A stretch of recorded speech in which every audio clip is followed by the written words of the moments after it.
Em um mundo onde a justiça é cega, um advogado durante o dia e um vigilante durante a noite tenta trazer ordem para o seu bairro.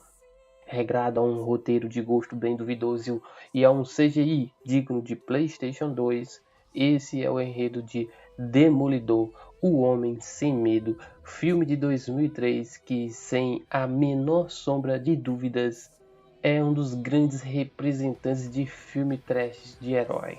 E não é só isso, muitas vezes esse filme aqui foi achincalhado pela crítica, massacrado pelas pessoas. Horrível, horrível, horrível, horrível, horroroso, horrível.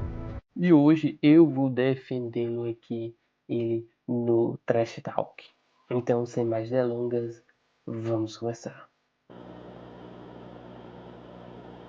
O Demolidor é um dos heróis mais conhecidos do Antigo Testamento da Marvel, muito porque o então ousado apareceu no antigo desenho clássico do Homem-Aranha. Sem contar também que o Demolidor é um personagem que tem histórias em quadrinhos famosas. Talvez não as histórias em si sejam famosas, mas o Demolidor é famoso por ter sido desenhado pelo Frank Miller. Em 2015, a Netflix reviveu esse herói como uma das melhores séries de heróis.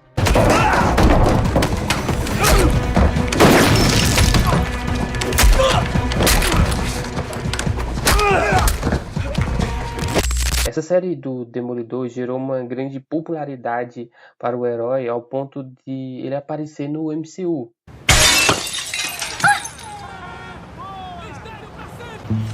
Como é que você fez isso? Sou um ótimo advogado. E, de certo modo, essa série do Demolidor, lá de 2015, ela suplantou uma antiga tentativa da Marvel de fazer esse herói viver no imaginário das pessoas. Eu estou falando do filme do Demolidor, protagonizado por Ben Affleck, que foi completamente esquecido, muito porque o filme é considerado horrível. A carinha dele!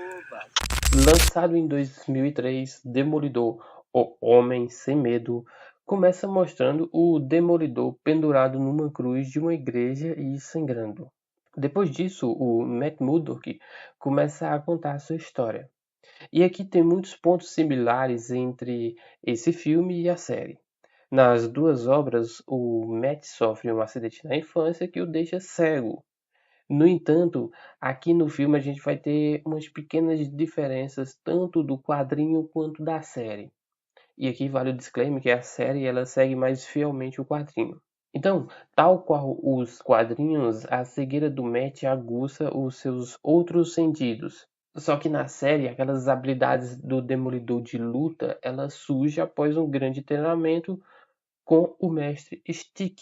Já no Demolidor de 2003, o acidente aguça muito os sentidos do Matt e ele sozinho desenvolve umas habilidades muito acrobáticas.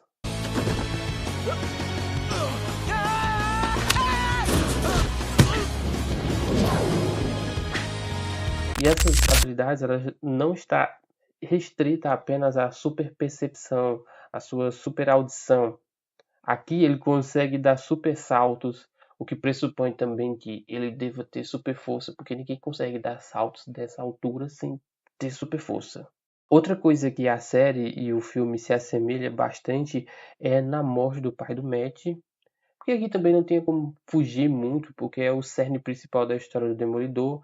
O pai do Matt é lutador de boxe, a gente não tem contato com a mãe, o pai do Matt cuida dele, bom, de um jeito que é o que dá, e ele era boxeador, e uma determinada luta que ele tinha que perder para aqueles esquemas de apostas, ele não perde e ele acaba sendo morto. Morto pela essa máfia que age ali em Hell's Kitchen, que será futuramente comandada pelo rei do crime, o Wilson Fisk. O tempo passa, o Matt cresce, estuda, vira um advogado durante o dia e um vigilante durante a noite. E a primeira ação do Demolidor aqui no filme é contra um molestador, que na verdade é o Sr. Turma. Eu estou com um óculos de sol e um piano? Na verdade, sim. O Matt perde na justiça, mas o Demolidor não perdoa. E diferente do Demolidor da série, que só, bom, quebra crânios e não mata, o Demolidor aqui, ele dá cabo do Sr. Turma. E tem um momentozinho cafona que o Demolidor desenha um DD com gasolina no chão para quando os policiais chegarem, ele joga um palito de fósforo lá e apareceu o DD pegando fogo. Cafona. Bem, depois desse momento, a gente vai ter contato com uma das grandes cenas do cinema. Porque na manhã seguinte, o Matt está tomando café lá com o seu amigo, o Fogg, quando ele encontra a Elektra Natchius. E na busca de saber o nome dela, eles fazem uma das grandes lutas do cinema, que é aquela luta clássica no parquinho.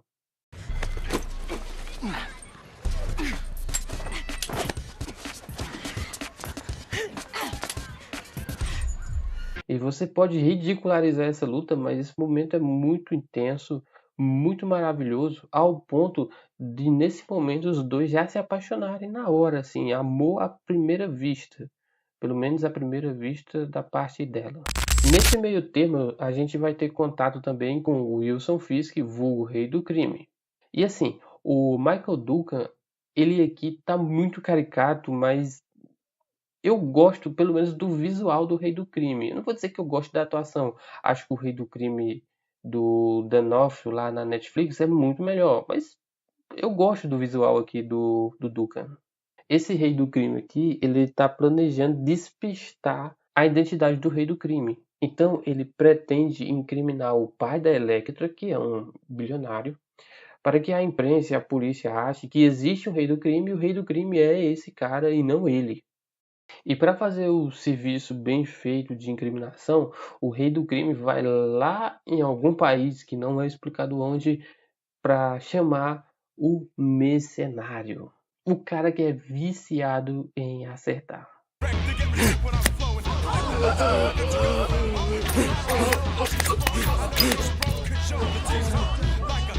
E aí, vendo essas imagens aqui do mercenário, eu te pergunto, dá para acreditar que esse cara é na verdade esse cara e que esse cara é na verdade esse outro cara aqui? De certa forma, o plano do Wilson Fisk ele dá certo. O mercenário ele consegue executar o seu trabalhinho e mata o pai da Elektra. E além de matar o pai da Elektra, ele ainda consegue incriminar o Demolidor. Então a Elektra vai achar que na verdade quem matou o pai dela foi o Demolidor e agora ela vai atrás dele.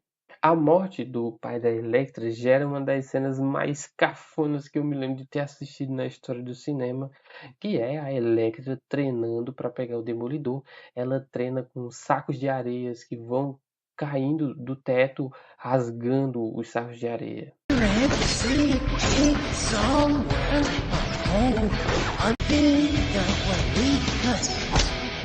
Só que o Matt sabe que a Elektra é a Elektra e ele sabe também que o mercenário também vai atrás dela. Então, tendo em vista isso, ele vai como Demolidor, que é uma decisão um pouco burra, talvez, porque se ele fosse como o Matt e explicasse para ela, talvez ela entendesse mais fácil. Mas ele resolve ir como Demolidor explicar para ela, ele explica, só que ela não entende. Na verdade, ele explica depois que ela já tem enfiado aquele negócio que ela tem, que eu não sei o nome, no peito dele. É uma luta um pouco chifrinha aqui, mas beleza. Ainda assim é uma luta. E eles lutam e ela derrota ele. E depois que a Elektra derrota o Demolidor, na mesma hora aparece o mercenário. E assim, na mesma facilidade que a Elektra fura o Demolidor, o mercenário fura a Elektra. E apesar de parecer que a Elektra ela morre, na verdade a gente sabe que ela não morre porque algum tempo depois surgiu essa pérola aqui do cinema. Depois desse momento de fura-fura, a gente volta para o início do filme, que é quando o Matt está lá na igreja sangrando e começa a contar a sua história. O Matt consegue cair no chão da igreja e é ajudado pelo padre. E essa ligação do Matt com o catolicismo é algo dos quadrinhos, obviamente, que é bastante respeitado tanto no filme quanto na série. E mesmo com o Demolidor todo lascado, furado, e com a polícia cercando a igreja para pegar o Demolidor, já que acham que foi ele que assassinou o pai da Elektra, o Demolidor entra em um combate com o mercenário e consegue vencer ele.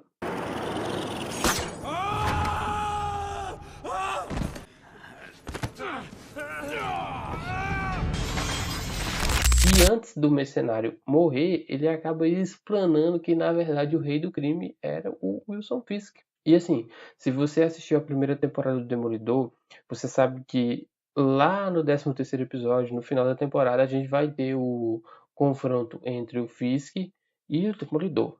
E é um confronto brutal. Brutal muito pela personalidade do Demolidor e pela série, né? O Demolidor, ele tem muita luta corpo a corpo, e isso é diretamente ligado aos quadrinhos do Demolidor.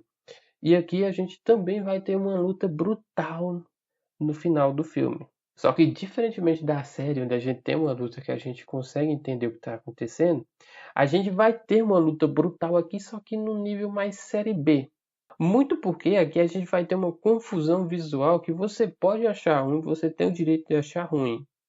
Estou dizendo isso, você tem o direito de achar ruim. Mas na verdade eu entendi isso aqui. Essa confusão visual, na verdade, é só uma maneira que o diretor achou de fazer a cena de uma maneira que nos mostrasse algo parecido com o que o Demolidor consegue enxergar. Ou seja, nada. E detalhe, apesar do Demolidor ter sido furado pela Elektra, ter lutado depois contra o mercenário, ter fugido da polícia, ter ido até o prédio do Wilson Fisk e lutado com o Wilson Fisk, mesmo todo danificado, ele consegue derrotar o Fisk. Assim, isso só prova, na verdade, que os resíduos tóxicos que caíram no olho do Matt do filme deram para ele super força. Porque o Demolidor, lá de 2015, da série, ele não tem essas super vantagens. Quando ele se quebra, ele precisa ir até a namorada barra amiga enfermeira que ele arruma lá na primeira temporada. Mas aqui não acontece isso porque esse Demolidor é o Demolidor do Ben Affleck. Ele é muito mais forte, ele derrota o Fisk. Ele não mata o Fisk porque aqui ele aprende, tem uma curva de aprendizagem. Ele aprende que matar é errado. Ele sabe que está ferindo o 4º mandamento da lei de Deus. Então ele aprende e não mata o Wilson Fisk. E ainda joga na cara do Fisk que, cara, tu não vai ter coragem de dizer que tu perdeu uma luta para um cego. E depois desse momento, a Hell's Kitchen finalmente está protegida do Wilson Fisk. Coisa que, se você assistiu a série do Demolidor, sabe que é pura mentira, porque o Fisk manda e tudo mesmo estando na cara. O filme do Demolidor é muito conhecido por ser um dos piores filmes da história. Ou por ser um dos piores filmes de herói da história. Eu vou procurar aqui, eu vou escavar, eu vou na Deep Web se for preciso, para procurar filmes de heróis aqui, que eu tenho certeza que esse aqui não é o pior. E assim, eu não posso dizer que eu gosto desse filme. Mas depois de assistir tantas vezes, depois de ter assistido na sessão da tarde, depois de ter assistido na Netflix, depois de ter assistido dessa última vez aqui para fazer esse vídeo, eu não posso dizer que ele é um dos piores filmes que eu já vi. Tá, tem muito filme ruim. Esse filme aqui, ele tem um CGI ruim? Tem um CGI ruim. Ele é cafona? Ele é cafona. Eu não sei por que as pessoas gostavam tanto de couro. Não, pra mim não faz sentido uma pessoa vestir uma calça de couro apertada e correr. Eu não consigo. Então eu sinto dificuldade de sentir empatia com essas pessoas. Agora, talvez o filme da Elektra, esse sim seja um dos piores filmes de heróis de todos os tempos. Mas isso não é assunto para agora. Agora o que a gente vai fazer é o seguinte, você vai deixar o like nesse vídeo, vai comentar o que você acha do Demolidor, pode comentar o que você acha de Elektra também, vai se inscrever no canal, vai ver esses outros vídeos que estão aparecendo aqui e até a próxima.